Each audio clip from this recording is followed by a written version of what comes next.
इस वीडियो में हम बात करने जा रहे हैं सिंह राशि के लिए ये वीक, अंतिम वीक जो 2025 का है कैसा रहने वाला है 29 दिसंबर से लेकर 4 जनवरी तक। और ये अंतिम सप्ताह इस साल का ही डिसाइड करेगा कि आने वाला साल कैसा होगा और बहुत खास रहने वाला है सिंह राशि के लिए ये वीक भी और आने वाला साल भी, क्योंकि चार चार ग्रह आपके त्रिकोण में है और सीधे दृष्टि दे रहे हैं आपके लाभ भाव में। गुरु आपके लाभ भाव में है और दृष्टि दे रहे हैं अपने ही घर में जो लव लाइफ का हाउस है। तो यहाँ पर लाभ होने वाला है, प्रबल लाभ के योग बने हुए हैं, यानी आर्थिक स्थिति आपकी बहुत बेहतर होगी। और इसके साथ साथ इस साल की शुरुआत में आपकी जो लव लाइफ कहीं ना कहीं डैमेज हो गई थी वो भी वापस से सही होगी। तो यहाँ पर लव और प्रेम जो हम कहेंगे आपका वो भी बेहतर होगा और आपकी अर्थ की स्थिति यानी फाइनेंस की स्थिति भी बेहतर होगी। तो अंतिम ये हफ्ता आपके लिए आने वाले साल की एक नई दस्तक, नई शुरुआत जीवन में लेकर आएगा। देखिए, जब भी हम साप्ताहिक राशिफल की बात करते हैं तो चंद्रमा तो बहुत इंपॉर्टेंट होते हैं।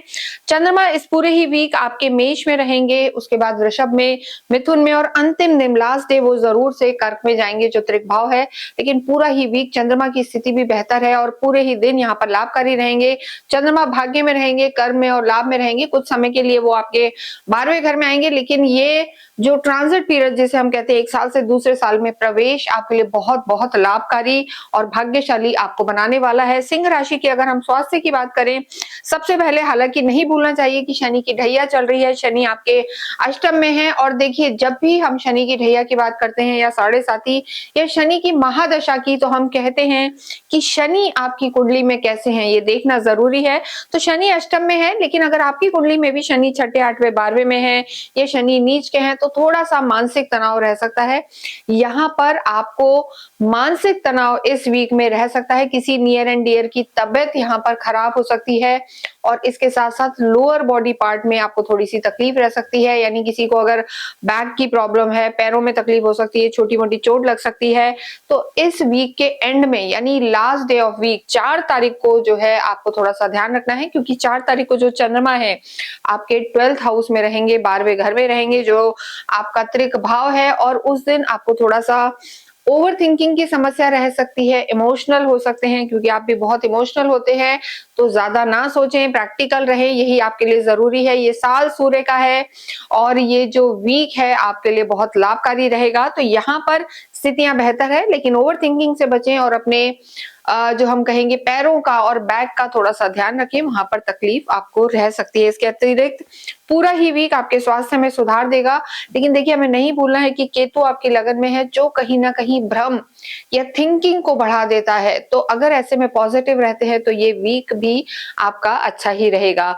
इसके बाद अगर हम बात करें आपकी लव लाइफ की, जैसा हमने कहा कि यहाँ पर प्रेम बढ़ने वाला है, प्रेम, रोमांस, लव लाइफ आपकी बेहतर होगी। पीछे जो ब्रेकअप हो गया था, नो कॉन्टेक्ट सिचुएशन थी, वो लव लाइफ आपकी पुनः स्टार्ट होगी। सूर्य, मंगल, बुध, शुक्र आपके चार चार ग्रह पंचम में विराजमान है। 5th हाउस जो होता है यहाँ से लव लाइफ को भी देखा जाता है और यहाँ के जो लॉर्ड हैं गुरु आपके लाभ भाव में है और अपने ही घर को देख रहे हैं। तो एक अंडरस्टैंडिंग डेवलप होगी। हो सकता है उतना समय ना मिले, लेकिन बातचीत आपकी स्टार्ट होगी और चीजें यहाँ पर आपकी बेटर होती हुई नजर आ रही हैं। तो लव लाइफ के लिए भी समय अच्छा है। लेकिन देखिए, जो सूर्य और मंगल हैं अग्नि तत्व हैं, आपके ऑरा को, आपकी बॉन्डिंग को तो बढ़ाएंगे, लेकिन थोड़ा सा ईगो क्लैशेस की समस्या रह सकती है। तो इस वीक के एंड में थोड़ा सा ईगो क्लैशेस से बचें, लव लाइफ को सुधारें, आर्ग्यूमेंट्स में ना जाएं। 3 और 4 तारीख को विशेषकर किसी तीसरे व्यक्ति के कहने में ना आए, अपने पार्टनर पर विश्वास रखें। वैवाहिक जीवन की बात करेंगे, 7th हाउस देखा जाता है, ये आपका खुद का हाउस है, ये लगन है, राशि है। यहाँ से आपके स्वयं की स्थिति देखी जाती है और सप्तम हाउस जो होता है 7th हाउस, ये आपकी पार्टनरशिप का है, किसी भी तरीके के पार्टनरशिप, अलायंस और मैरिड लाइफ, वैवाहिक जीवन को भी यहीं से देखा जाता है। राहु का यहाँ होना, कभी कभी देखिए आपका अपने पार्टनर से आर्ग्यूमेंट हो सकता है और थोड़ा सा एक मिसकम्युनिकेशन, मिसअंडरस्टैंडिंग यहाँ पर डेवलप हो सकती है।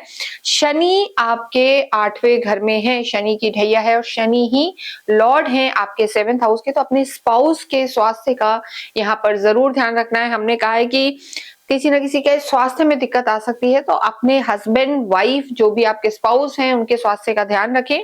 और बहुत ज्यादा आर्ग्यूमेंट में ना जाए, तो वैवाहिक जीवन यहाँ पर ठीक नजर आ रहा है। राहु का यहाँ होना कभी कभी किसी तीसरे व्यक्ति के कारण तीसरे थर्ड पार्टी सिचुएशन आ जाती है या कोई स्कैंडल्स वगैरह यहाँ पर हो सकते हैं, तो वैवाहिक जीवन पर थोड़ा सा सिंह राशि को ध्यान देने की जरूरत है।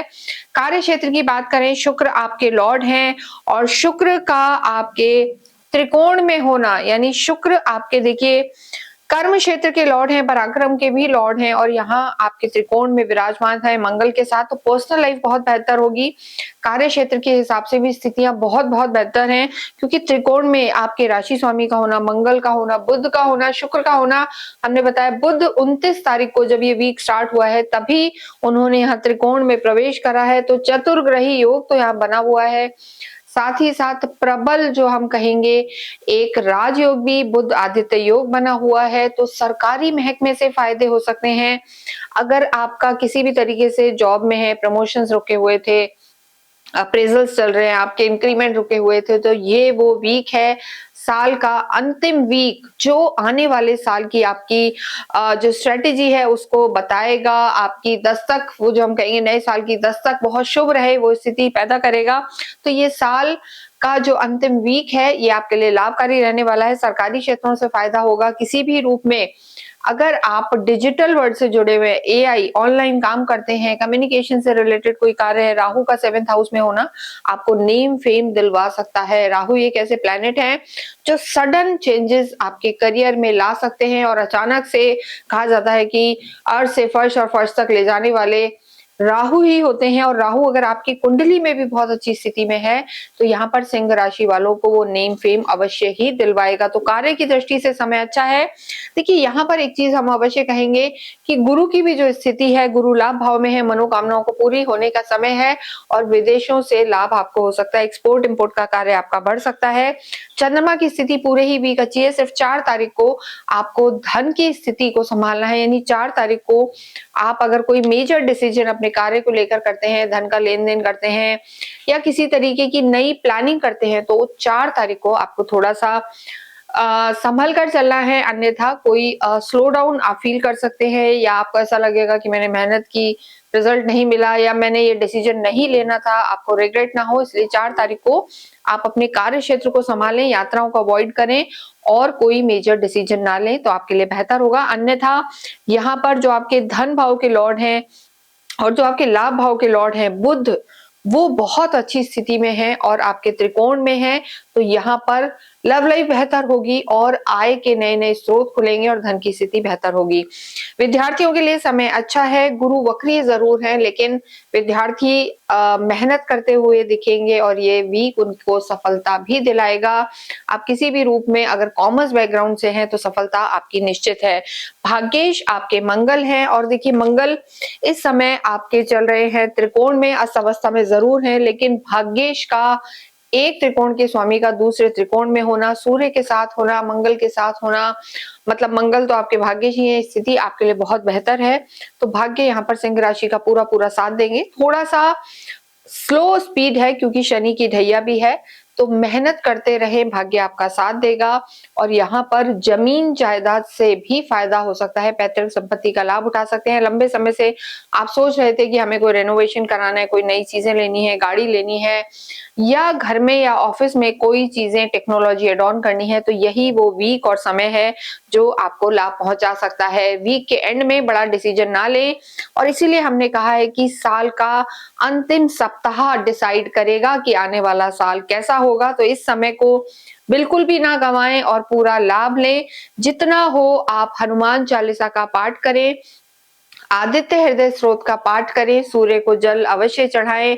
आपके भाग्येश मंगल हैं तो मंगल के लिए हनुमान जी की आराधना करें या उनके भी देवादिदेव जो हम कहते हैं राम का नाम लें, राम रक्षा स्रोत का पाठ करें और शनिवार के दिन शनि मंदिर जाएं और स्ट्रीट डॉग को आप अवश्य फीड करें।